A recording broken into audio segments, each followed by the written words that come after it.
FlamesNation, Noah, it's Printzy. We're back after a week hiatus of Shot Down in Flames presented by FlamesNation. We'll get into why we had to skip a week of the podcast in a little bit here, but I've got Noah back from New York. He's with me here. We're finally ready to dive into it. I mean, there's no cutting around it. There's no skipping over it. No. The Flames got ousted. They didn't get swept. We got out in 5 to the Edmonton Oilers. And we're sitting here today. It's Sunday. Podcast will be dropped on Monday morning. Where do we go from here? What do we do? What are the thoughts on the series? So, Noah, welcome back. I'm sorry that this isn't our normal podcast. We're not as positive as we were before, but that's life and that's the game. So, how are you feeling today about the second round loss to the Edmonton Oilers?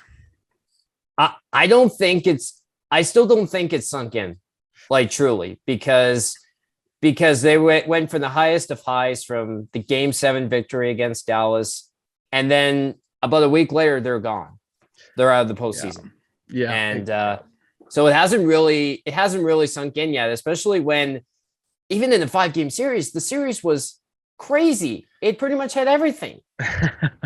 Yeah, I did a bunch of shows for and a pregame shows and postgame show for Frank Saravelli, Daily Faceoff, part of the Nation Network, and he put it in a very, very unique way. He said this series had so much life in 5 games that it's like somebody who's 60 years old who lived such a full life and experienced everything, but then they just passed away. I was like, Frank, but he's not wrong. He's definitely not wrong. So you are right. In those 5 games, a lot of excitement. I mean, you got to take in. How many games did you go to? I went to the one on Thursday, unfortunately. Yeah, so just game five. Yeah, just right. to game 5 because I was because we were at Toronto for game 1, and then I was gone for about most of the series after that. Right. I did game 2 in Calgary, and then I did game 3 up in Edmonton, which we will get to shortly. Right. Trust me, you don't want to miss this. But what do we do? No, how do we deal with this, man? Like you said, it hasn't sunk in for you. It has sunk in for me. I know you texted me pending the outcome. Let's do a pod.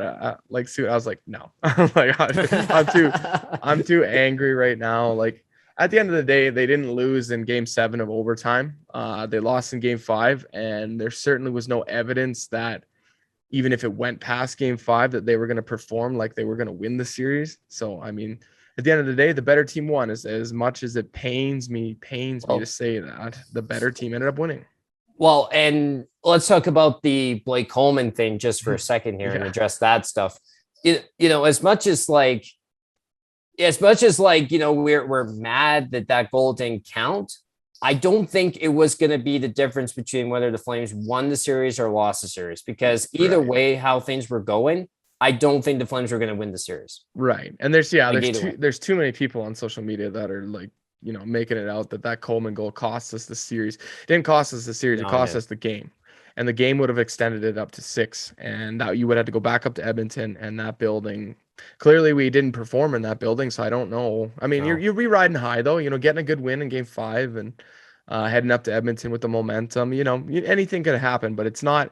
I mentioned this on our BOA banter show with the Nation Network that it wasn't game 7. Like if that would have happened in game 7 and that goal would have got called back, oh my god! And at the end of the day too, like I'm smart enough to realize that it's not the ref. Like people are mad at the ref on the ice. The ref on the ice didn't make the call. It wasn't the ref on the ice who made the call. Yeah, the ref called it a goal, and it's the people up in Toronto. So people hating on the ref, Wes McCall. Yeah, whatever. The crappy thing is we're gonna sit here and hear about this till the end of time, and to me, it's not comparable to 04, but it was a goal, man. In my opinion, and your opinion, and many high ups in the NHL and media and personalities and ex-NHL players, it was a goal, flat out. It was a goal. Yeah. Did it deflect off the skate? It deflected off the skate and it diverted off the skate into the net. But was there any distinct kick in motion to it? Absolutely not. Not at all, man. You can't at all tell me it was a distinct kick in motion. No, it was not. And the crappy thing about the whole situation was it was going in. Yeah. So if he didn't touch it, it was going in. But it's not like he skated up to tap it in the net. He was driving that hard. and a defender fell behind him and knocked him in a bit, and his feet hit the post. It's just, the crappy thing was after the goal got called back, you were obviously at the game. I'm at home watching it, and I kind of just thought to myself, "This is it." Like, they called it back. Like, Edmonton's gonna score. Like, that was my thought, right? Like, that was the same feeling I had, was that as soon as that goal got called back, and I mean, who knows too, though. I mean, there was still like 5 minutes left in the game. Yeah, Connor McDavid could have had a hat trick in the final 5 minutes for all we know. Right. So I'm glad you and I are on the same page that, it sucks that it happened. It sucks that this is going to be like a dark cloud over the series, and a lot of people are going to talk about this, but to you and I, that's not what defined the series, man. No, like, I was in Edmonton for game 3, watching the game at Rogers Place, sorry. And those boys, they looked out to lunch. They looked like they did not belong there. Not one good player. That was the game where Lucic ran Smitty. So I think we're a little far gone, because we missed last week's pod to really go back and break that all down. I thought that was really funny. Smith with the Olympic dive, and Lucic, people are saying he did it on purpose. My whole thing is, I think he just didn't stop. Like, I don't think he's not a good enough skater to stop like that. So I don't think he meant to do it. I just think he couldn't stop. So, but the hilarious thing about that is that Lucic and Smith have a history. Yeah, I know. Which is so funny, right? Yeah. But it was when they were on the opposite sides. Yeah, but just having 2-goal leads in the series, and I was at game 2, and they had the 2-goal lead. Yeah. And doing nothing with it, and you can sit here and go down the roster and call this guy a passenger and that guy a passenger, but at the end of the day, there was a lot of guys that just didn't perform. The list is out there of the guys that were injured, but I mean, Tkachuk and Mangiapane are kind of the major ones, and Tanev, but you can sit here and make excuses, but at the end of the day, this team just wasn't good enough to make it past the Edmonton Oilers. No. Do I believe that the Edmonton Oilers are a better team than the Calgary Flames this year? No, I do not at all. Do I believe that they're a better playoff team? Yeah, I do. And they're about to run into a buzzsaw in the Colorado Avalanche, and they're going to get a rude wake-up call, because they played the LA Kings, who shouldn't have been a playoff team, in my opinion. I don't know how they got in. And then they played the Calgary Flames, who didn't show up at all. So they haven't been tested at all. So they're going to get a rude awakening.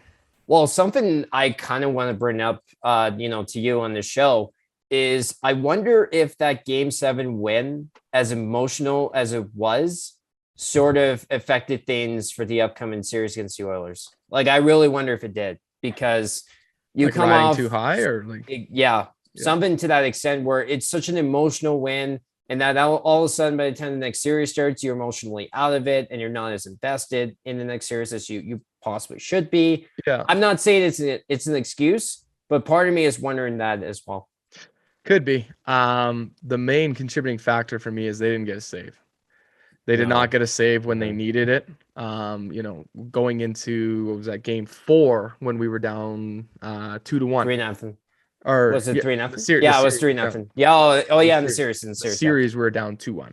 Yeah. And 20 seconds in, Markstrom fires it up the middle, and Nugent Hopkins puts it in. You pretty much just killed yourself right there. Like, that was, I'm not going to sit there and blame the entire thing on him, but if you get the goaltending that you got in the regular season, that's a completely different story. And again, Frank jumped on FlamesNation radio, and I'm the one that produced it. So I got the sound bites and stuff. And he said, if you run that series back 10 times and you get the proper players, Calgary probably wins that 6 or 7 times. I would say that too. Yeah. And Markstrom came out, and he didn't say he was injured. And, I'm not expecting him to give an excuse or an answer either. He just said, I don't know why. Like, I don't know why the Oilers have my number. They just do. Mm-hmm. So, well, I think something too. There's a few factors, in my opinion, as to why the Oilers were so better in the series. I think one of them was foot speed. Right. The Flames had so much trouble keeping up with the Oilers. Anyone besides McDavid, like, it wasn't just 97 they couldn't keep up with. Like, they couldn't keep up with the entire Oiler team. They were too fast for the Flames. I think line mixing and matching was such a huge problem as well in the series, especially when you put lines 3 and 4 against Connor freaking McDavid. Yeah, I know. Like, that's not going to win you series. Yeah. Like, what was the game? Was that game 4? That was 4. Game 4, where the back and forth, and we'll get into this in a second. The Smitty goal. But what was Lucic and Lewis doing out with 3 minutes to go against who was Nuge's line. Like, what the heck? Like, Kassian got stapled to the bench in a lot of these games in the third period. He did. And I understand that Lucic is your leader, and hopefully he's not listening to this, so he doesn't, because he knows who I am, and he'll pump my eyes shut if I if I talk shit about him. But what was he doing out on the ice there? Like, you gotta shorten your bench in critical times like these, and get your defensive players out there at the very end. Like, granted, it was 3 minutes, not a minute, but I don't think I would have had him seeing the ice. Colorado beat St. Louis, and Darren Helm had scored, but he just got randomly thrown on the ice. He hadn't had a shift in 8 minutes in the third period because he's on the fourth line. Yeah. So I didn't understand that one. I mean, that game was just a complete roller coaster too. Like, how we lost after Smith lets in an 132-foot bomb. like how did we lose that, man? Like, that's another one where, again, like, that's the most flamesiest fashion possible is you get such a lucky bounce, and then you still find a way to lose a game somehow. Yeah, like that would have heading back to Calgary 2-2. Like, that was a game breaker, man.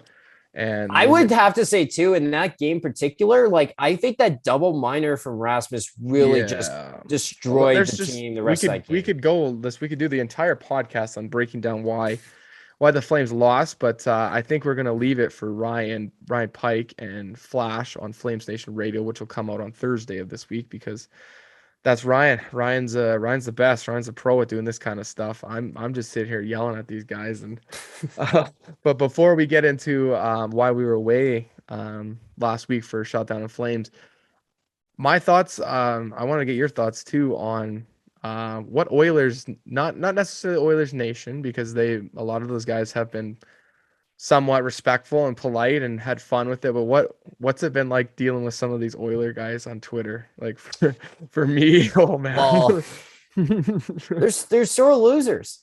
Like, no, they're sore winners. Sorry, I was gonna say they're not losers. No, they're sore winners. Of course they're. Yeah. Oh yeah, exactly. That's my bad there. But they're absolutely sore winners. Yeah. Like, hey, you know what? I'll be the one to say this, that this series win for the Oilers is not going to matter if they don't get past Colorado. Well, the sad reality is no, it won't matter, especially if Colorado takes them out in 5. But now they've got something to talk about till the end of time. Because if you think about it, it happened 2018-19 year where Tkachuk just dummied Kassian, and then Kassian threw down, and Tkachuk didn't respond. To this day, like, I still get DMs in my personal account, the FlamesNation account, of people just sending turtles, and I'm like, did you guys not like get over this? Like, could you not get over this? And it's the same thing with when the guys said, the Flames said one guy beat them. The Oilers guys, and including the guys at Oilers Nation, will not drop it. They just will not drop it. Of course they won't.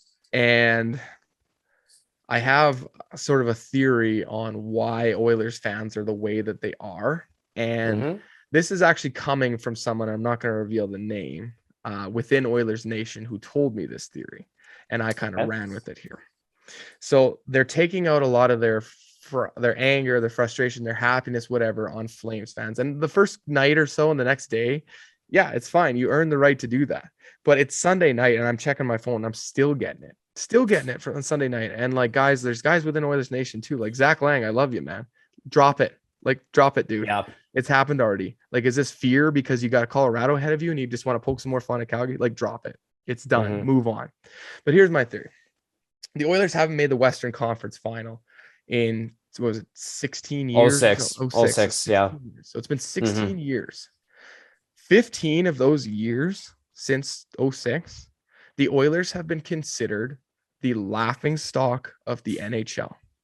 They have been considered a disgrace in the NHL, an absolute embarrassment in the NHL.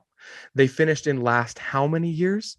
And got the first overall pick 4 out of 7 years. They got 4 out of 7 years at least. They got booed off the ice.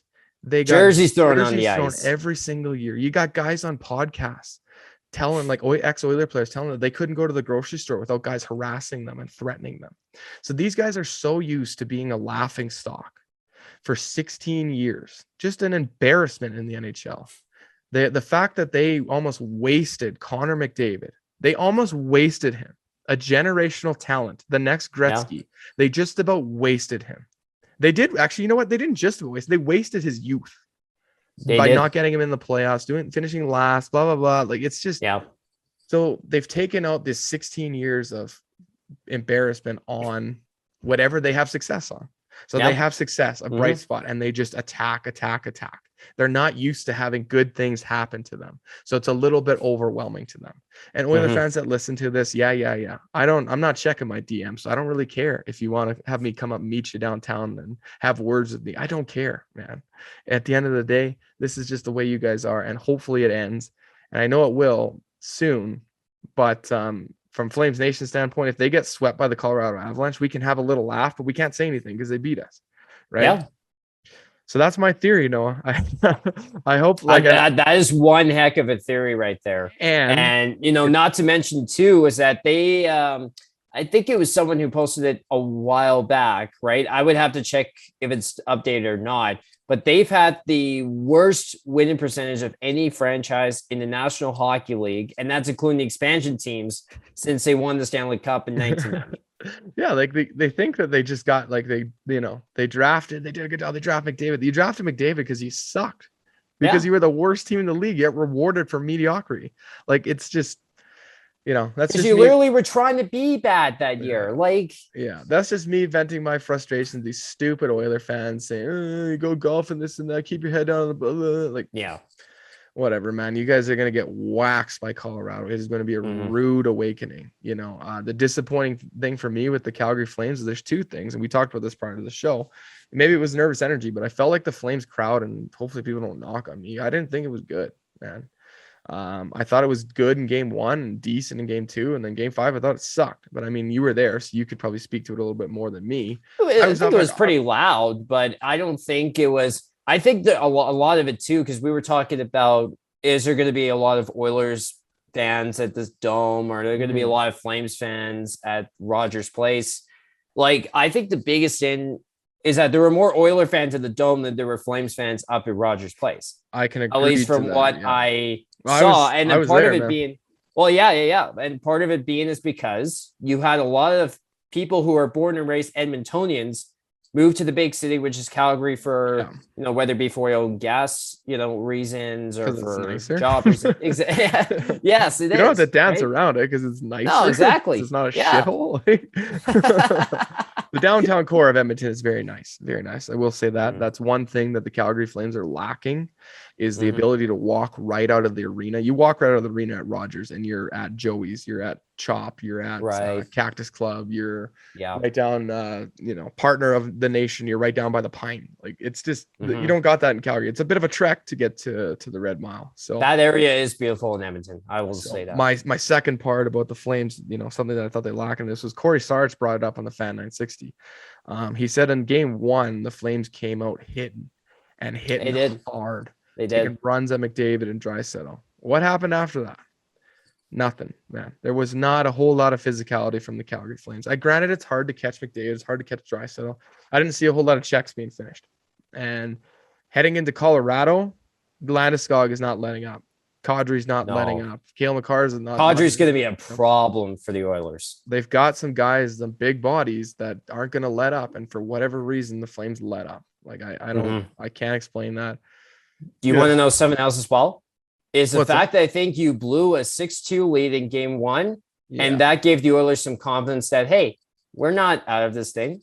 No. That's one of the bigger issues. You gave them every reason, especially in game 2, being up 2-0 and just letting them come back in like that. So, like I said, we'll leave the rest for Ryan Pike and Shane on Flames Nation Radio on Thursday. We had a little hiatus on our podcast last week because Noah was in New York City, and I was up in Calgary and Edmonton. So Noah, what was New York City like, man? What did you do? Oh man. Well, let's just see here for a second. So this was my third time in New York. I hadn't been there since I was I want to say 13. So about 9 years since the last time I was in New York. I mean, we just did pizza place tours, brewery tours, and we went to Yankee Stadium 2 times. And then I'll add it that we went to the Garden for Rangers and Hurricanes. I want to say it was game 3. We were at that one. Yeah, it was. We were at that one. It was oh my God, that place was just insane. Really? Like for the playoff game, like holy crap, man! Like the Garden was absolutely loud. Like so much history in that building, and I guarantee you, I'll be back in Madison Square Garden someday. But for when these boys are in town. Yeah, I don't even know if I want to ask you how much tickets were. Yeah, I will. I mean, my dad purchased them, so I'm not going to get into specifics. But they were. But what was more expensive, Flames playoff or Rangers playoff? Rangers playoff for sure. I can being in New York and being in Madison Square Garden, like the tickets were so much more than what I spent for Battle of Alberta. Right. But I mean, holy crap, man! Like being in Madison Square Garden, man, that was like such an incredible experience. Well, so how did you take in Flames games there? Well, mainly the hotel, and then there was this Canadian pub that was in Chelsea. It was called the Canuck, and the greatest thing being is that we were there for Game 3 for the blowout game, right? We were at the Canuck, and before then you had the contingent of Oiler fans there, and you had some Flames fans there as well. And they were all saying Canada prior to puck drop. Nice. And I thought that was so beautiful, and I got goosebumps from that. Nice. It was really cool. It was really cool to be a part of that at the Canuck. It was. I was still able to find my way to watch the games when I was out of town. But I'll just say this right here, right now: the ESPN crew sucked. Really? They were just garbage. The broadcast crew did the Flames Oilers series. Right, I did. Actually, I saw some clips of that where I think it was Bucci Gross was like super late on some calls, and it just didn't sound good. And it was awful. You can find your ways to watch it here in Canada. But I was on the Sportsnet feed, but I missed. Oh, geez, what Game 2 and 3? I was actually in the building, so. But yeah, I got to hear Cuthbert. Cuthbert's one of the best ones. So Cuthbert's a legend, man. Like absolutely legend. Well, I was just gonna say, like, I was in New York for most of the series until I got back for Game 5 of the Dome. But let's lay into what you were up to while I was away. Right. So I guess if anybody's following me on social media and heard some of the podcasts, you listen to BOA Banter and some of the stuff we did with Frank, and you'll have to so what I'm going to do right now is I'm just going to quickly run it down because I want to put this into a social clip before I actually explain what everything was. So for Game 2 in Calgary, we had the guys from Missing Curfew. We had Scotty Upshaw and Shane O'Brien and the crew from Hall Pass Media come down, and we did a live show at Craft Beer Market downtown. We had Jamie McLennan, Troy Brower showed up to come on the show. We had Brady Tkachuk made an appearance too, which was pretty wild. And then we went down to the game. I had a media pass, so I actually had gone through the bottom entrance there, kind of where we filmed one of the segments there. And my tickets were way up in the press level where Ryan Pike was. So I was like, oh, geez, I guess I got a media pass. So I'm going to go see Ryan Pike. So I ended up getting pulled into a suite. Shout out to Olympic curler, gold medalist Ben Hebert. He pulled me into one of the suites. I actually got to hang with Mike Commodore and Rhett Warner and Jamie McLennan, and then we took it to the Red Mile after Trolley 5. Craig Buttons showed up there with a full suit on, and Jason Greger was there, and then I ended up making my way up to Edmonton and hung out with the Nation guys, and we did Game 3 up in the press level again, like with the media suite, but this time I'll get into in a sec here. I got punted out for wearing Flames gear. They didn't know I was supposed to be out there with Flames gear. So we did another live show from the Moss Pit too. If you can see pictures of that, it was unbelievable. That was really cool to see. And then had a night out again with the Missing Curfew guys, so you can imagine how I was feeling after that. And then I ended up staying the next couple of days and hanging out with the guys at the Nation head office and doing some podcasts there, and hanging out with Jared, the sales guy, Jared Sharp. Shout out to him for having me and hanging out with the pint with those guys. But unbelievable experience. To dial it all back to what I was talking about after the live show in Calgary. I got to go in through the media entrance because we got this was a super last minute thing with Missing Curfew. They really weren't sure if they wanted to do it. It was actually just days before that we got it figured out. So luckily enough, the Flames PR team was able to hook us up with some tickets. But just being kind of the social media and the rotating host on Missing Curfew, I didn't get the seats, so I got given a media pass. So I'm walking in there. we spent a good amount of time at Craft. So if you can imagine, I've had a couple beers already, and I'm feeling it. I'm feeling it. I'm feeling good. And I walk into the dome, and we're kind of waiting where we go. And one of the producers from Missing Curfew kind of pokes the door open, peeks his head in there, and he goes, "Oh, sorry about that, girls." And these girls go, no, come in. So he grabs me, and we go in, and I walk in, and I look around, and I see all these girls wearing red coats with names on the back of them. And I click in my head, it's the wives. I'm like, I'm in the wives lounge right now. So I ended up in the wives lounge having beers with Kat Toffoli before the game started. That's amazing. So we leave there because they all go to their seats, and I'm, I find out where I got to go meet Pike up at the top. And I'm like, you know what? I'm like standing right by the Zamboni entrance, right where the Zamboni, where it comes out there. You know what I'm talking about, right? Mm-hmm. Yeah. Oh, yeah. And I'm like, I'm just going to take this in right now and get some video and get some stuff for Flames Nation. And the Zamboni drives by, and I look up, and it's Michaela Sheedy's the anthem singer. She's standing right there. She's like, Printzy. And I go run up and give her a hug. She's like, how the hell did you get down here? I'm like, I have no explanation, girl. I'm sorry. So I know she was pretty stunned to see me. And so I kind of just stood there with the Ice Girls for like the first 10 minutes of the period and watched the two goals. I watched them happen like from ice level. Like I literally could have went and stood right at the glass.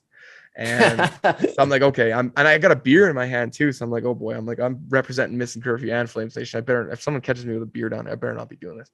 So I'm about heading up to my seats. And Ben Hebert is his name. I mentioned it before. He's an Olympic hurler, gold medalist. Absolute beauty. This guy's a weapon.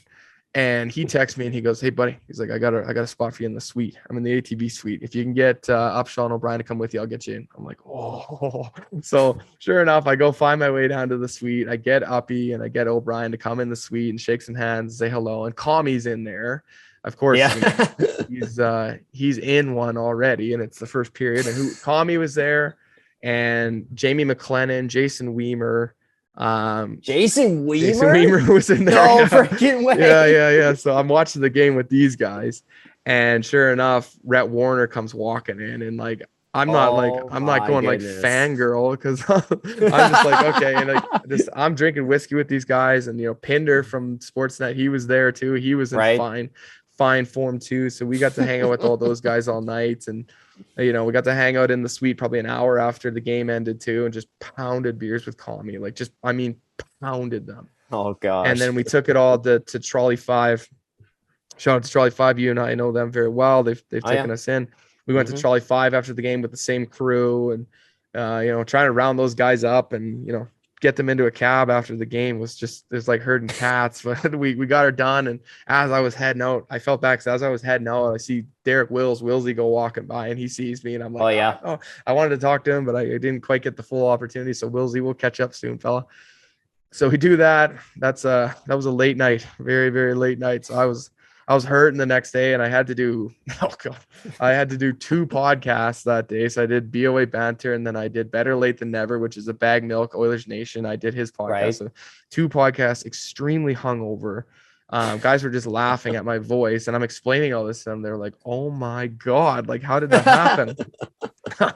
And so then Sunday, I make my way up to Edmonton, because the Missing Curfew crew had also gone up to Edmonton, and they had nailed down a live YouTube show from the Moss Pit. And if you, like I said, if you've seen the pictures, man, like it's a sea of just complete Oiler fans, and me sitting there with my Flames hoodie in between, which that was a blast. But it didn't stop, man. Like before the show, we were at Joey's for longer than we should have been. And then we went to like this place called Central Social House, and eventually made it our way to the show. Right. And same sort of thing. I wasn't aware of where my ticket was for game 3. To my knowledge, I thought it was in the stands. So I'm decked out in Flames gear because I'm representing Flames Nation, Missing Curfew there. Yeah, whatever. Cool, man. Like, I got my curfew hat on. I got my Flames hoodie on.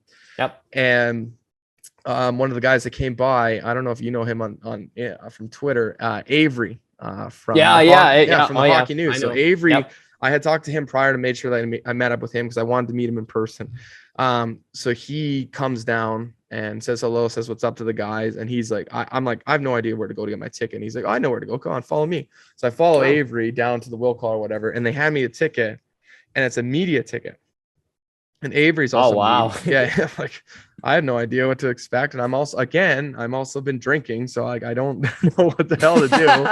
And Avery's like, "Oh no, come with me, man. I know exactly where to go." So we get in the elevator, and the old lady, the usher in the elevator, she kind of looks at my hoodie and she goes, she's like, I don't know if she's like, if you got something else, I'd throw it on. She's like, you might get flagged. And I was like, what do you mean get flagged? She's like, oh no, like you're not supposed to wear either team. You can't represent either team up there unless it's like, a polo shirt that's, flames on or something. But I'm wearing a big red hoodie. And then she's like, try it out and see what happens. I'm like, okay. So I like walk in, and a bunch of like, whether they're scouts or whatever, they're like looking right at me like, what is this guy doing in here? And the first person to see me, I don't know if you know him, Bob Stauffer. From Edmonton. He sees me right away and he just gives me the death glare. Like, I mean, death glare. And he's like, get over here. And I like go over there and he's like, what are you doing up here in the media suite with a Flames hoodie on? And then I had to like calm him down and be like, Bob, I'm with Missing Curfew. This is what happened. I don't know, man. And then he just starts howling, just laughing at me. Right. And he's like, just get out of here. He's like, go back to the end. I'm like, oh God. So I'm like walking down, and sure enough, I'm walking there, and Ken Holland is coming my way. And I'm like, oh God. Oh, no. I'm gonna get thrown out. And he didn't say anything, but he definitely looked me up and down, like gave me a look up and down. Walk past Ken Holland, and there's Frank Saravalli, and he just starts laughing at me, and he's just shaking his head like, oh my God, Printzy. So I get to my seat. It's sandwiched between the Oilers scratches and Troy Brower, who was with me in Calgary, and he's also laughing at me. So I'm sitting there cross-armed like this. The fans can't see. I'm literally just cross-armed, covering the seat, like leaning down. The guys from the producers from Missing Curfew show up, and I'm like, I can't move. I'm like, I can't go to the bathroom. I'm stuck here. And sure enough, I get the text from Scotty Upshall saying, yeah, see, they red flagged you, man. He's like, you gotta get out of there. So I'm like, wait, like, what do I do? Like, I'm like, what do I do? So luckily enough, there's a guy within Oilers Nation. Shout out to the Bearded Brad. His name's Bearded Brad. I didn't even text him. He texted me. And while this was all happening, and said, I got a seat for you. He's like, if you want to get out of the press, I'm like, get me there now. I'm like, Brad, please get me out. So I ran down. I got to Brad, told him the whole thing. They're all laughing at me like crazy. So I got to take in the game from the seats for the rest of the game. So that's my story from up in Edmonton. And that was on the Sunday. And Monday morning, just hung over. I walk into the Oilers Nation office because they're recording a show with Frank, and I can hear them talking in the room, and then they come out and Frank just looks at me and just starts laughing. Again, he's like, I can't believe you did that. So I'm sorry. I had no idea. Now I know. Hopefully I didn't represent FlamesNation or no Oilers Nation, whatever, in a bad light. I had no idea, but I'm glad everybody laughed about it. It's something that we could laugh about, and it's a funny story, and hopefully the fans like it. But I continued on. And I did the Oilers Nation crew. They do watch parties at the Pint down there. So I stayed for game 4, hung out with Jared, the sales guy, did the party at the Pint with those guys. And that was the game where Smitty did the 132-foot bomb on Smitty. So I was watching that at the bar, and it was a rough one, but I made it back in one piece, and I got some stories to tell. So hopefully your fans enjoy that one. We're not going to be able to sandwich that into a social clip, but you'll get the gist of it. So I like to have a good time. That's all I could say. Man, I am so jealous. Like, hearing all of that stuff, I'm just thinking, oh my God, I should have not gone to New York. Yeah, I know. Yeah, and that's the thing that will Flames Nation, we need to discuss in the off season. We've got the Flames in the off season, so are we. And the sad thing is I can't do that by myself, right? I was going up. I was the only one there from Flames Nation. I know you were in New York, otherwise you would have came, but I was the only one. I absolutely would have come. 1 versus 20, man, and that can't happen. So we'll talk about that at a later date. But that was my experience with the Battle of Alberta. As the guys at Oilers Nation are calling it, my world tour that I went on. My absolute, I don't even know how many day bender that was, but that was fun. So like 4 or 5. Yeah, it was about 5 straight, and I came home and I was just exhausted. And it's Sunday night, and I got home on Wednesday. I'm still tired from that stuff, but wouldn't trade it for the world. So no regrets. No, not at all. Other than wearing the regrets. Other than wearing the Flames hoodie, which had I known, I wouldn't have done that. But sorry about that, Bob. But moving on, locker room cleanout day was Saturday. Exit interviews, injury reports, that kind of stuff. What did you think of the comments from Tkachuk and Johnny on when they were questioned about their contract status? I think they two different kind of answers in mine. I mean, similar, but a little bit different. Well, I think Johnny, I'm pretty much at the 90 to 10 range that Johnny is going to resign and he is going to stay as a member of the Flames. The one thing that I thought about yesterday after some of the exit interviews, and Coleman's one was the one that stood out to me in regards to Johnny, when he was talking about what your legacy could be if you ended up resigning with the Flames. Right. Because 8 more years of Johnny in this market, he could maybe be an Iggy and Lenny legendary status. Oh, yeah. He really could enter that territory because thinking about it, a full term healthy Johnny Gaudreau in 8 years, he could pass Iggy in points, and he could be maybe the best to ever wear the flaming C. Yeah, that's definitely. And it's not crazy to say. No, it's not. And it's not really crazy to say. No. Say at all.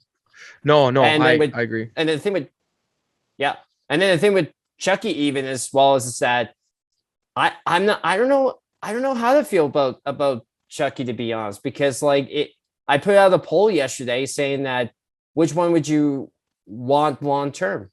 Would you want Johnny long term or Chucky long term? And the easy answer for me is Johnny Gaudreau.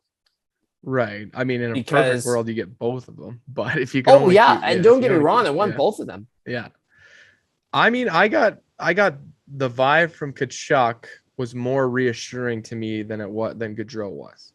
So Tkachuk was flat out asked on the opportunity to sign a long-term deal, and he said, absolutely, I would entertain doing that. I love it here. Where Gaudreau, I felt, gave some really good answers about loving Calgary, the city.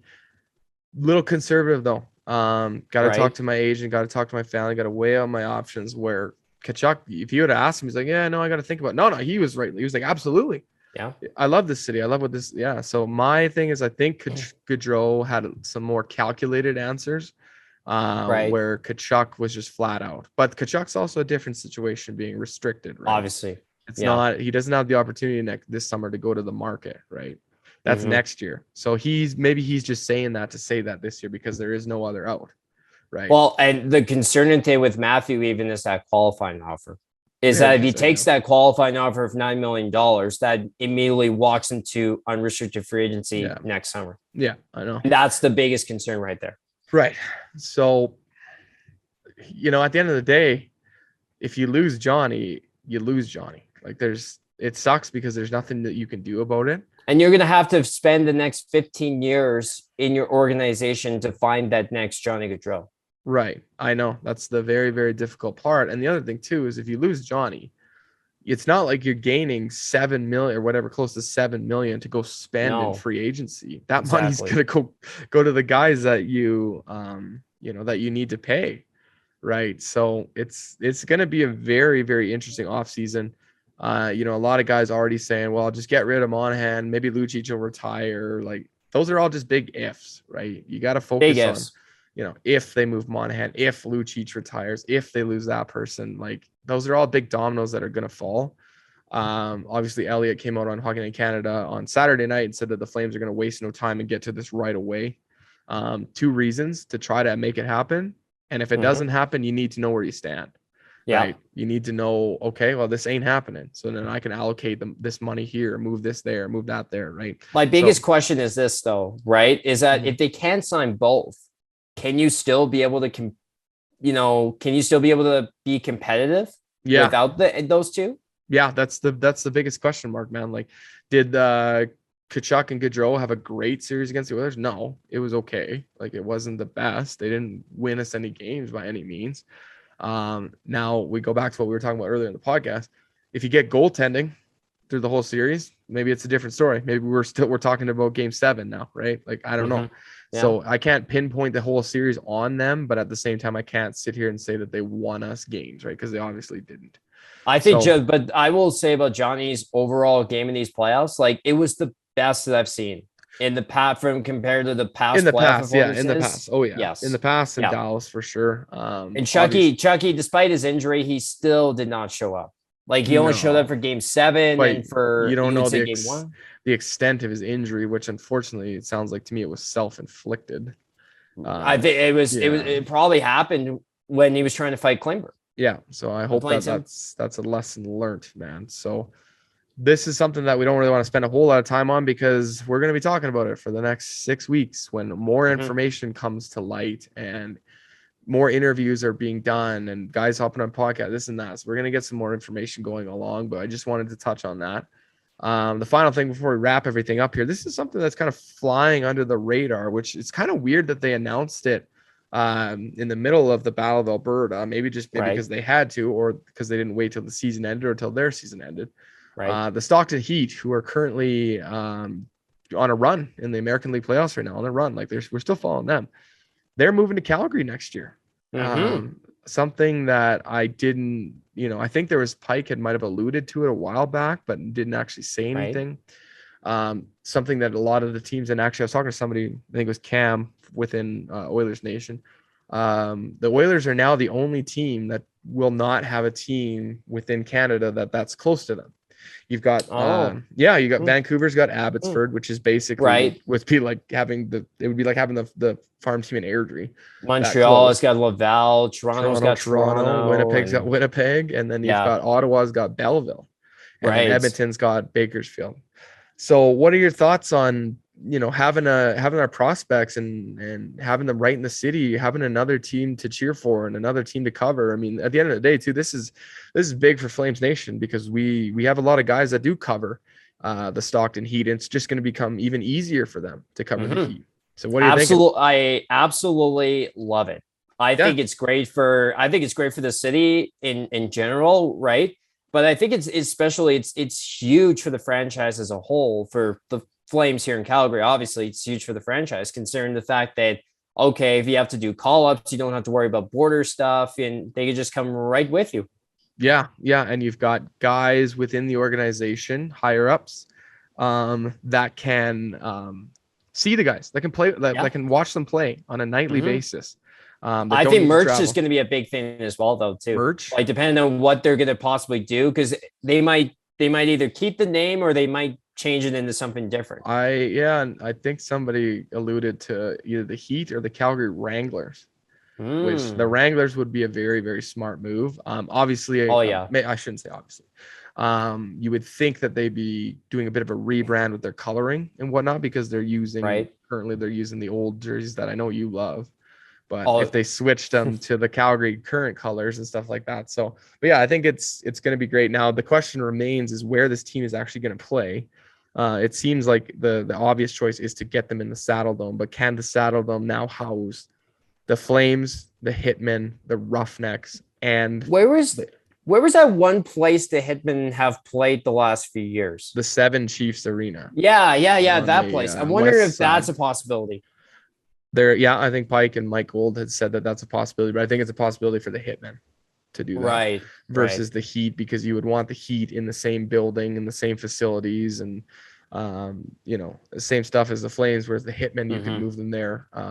Obviously COVID stuff has given a big hit on attendance numbers across the NHL, AHL, Western Hockey League, so I don't think you'd have to worry about filling out that stadium. I know it's a nice new stadium. They played in it during the COVID year, I think, or half year, whatever it was. Oh, and they played a specialty game this year as well. Exactly. So that, you've got that. Obviously, we're not going to talk about it too much because we got guys that are going to write about it and talk about it and want you to read their articles. You've got places like even WinSport. People throwing out Max Bell, but Max Bell is a nice rink, but it's old and it's small. I don't think it'd be NHL, WHL, or AHL level type thing. Exactly. So awesome news for the Stockton Heat. Awesome news for us at Flames Nation, because it gives us something else to cover and gives us inside access. And, we'll see where that goes when things more come to light. And it's also a good thing for the city of Calgary and people that are looking to get in the industry. It's creating jobs too. It's going to create more jobs. more opportunities for people to work, whether it's the concession guys, whether, you know, obviously the Stockton Heat isn't, you know, maybe, I don't know the answer to that, but they're probably not going to move their marketing person or move their communications people or this and that up to Calgary. Won't. So that's opening up jobs for people like us within the industry that might be looking for something to do. So we're looking forward to it. I'm hoping that they actually get called the Wranglers. I think that'd be really, really cool. A little bit of a throwback there. So anyways, we've gone on long enough with talking about the disappointment of the Flames, to Noah's trip to New York, to my crazy stories that I can't even really describe. Like, I described them, man, but if I could do the whole thing for you, obviously there's tons of stuff that, you know, got left out that I can't really say in the podcast, but I had a blast, man. And I had a blast up in Edmonton. And final thing to say is best of luck to Oilers and the Oilers Nation crew up there, up in Edmonton. As much as your fan base has been just a bunch of jerks to us on Twitter the past couple of days, this is good for our business and it's good for our company. And there's tons of good people up with an Oilers Nation that treat me very well. I've been on several podcasts with theirs over the past week or so, and lots of guys coming on being like, I wanted to like hate you, but you make it extremely hard to hate you, man. So best of luck, guys. We're pulling for you. We're pulling for you, Oilers Nation. We're not pulling for the Oilers. I'm pulling for you guys to get good content. I'm not cheering for the Oilers. I want Colorado to win. But this has been another episode of Shot Down in Flames. We will be back next week to find something new to talk about. Maybe we'll dive into jerseys, Forever Flames, some cool stuff. We don't got much to talk about now, so we got to dive into the vault, maybe get some listener questions. So thanks for joining us, guys. Thanks for tuning in. Give us some subscribe on the Nation Network YouTube channel. Keep downloading our podcast. We appreciate it.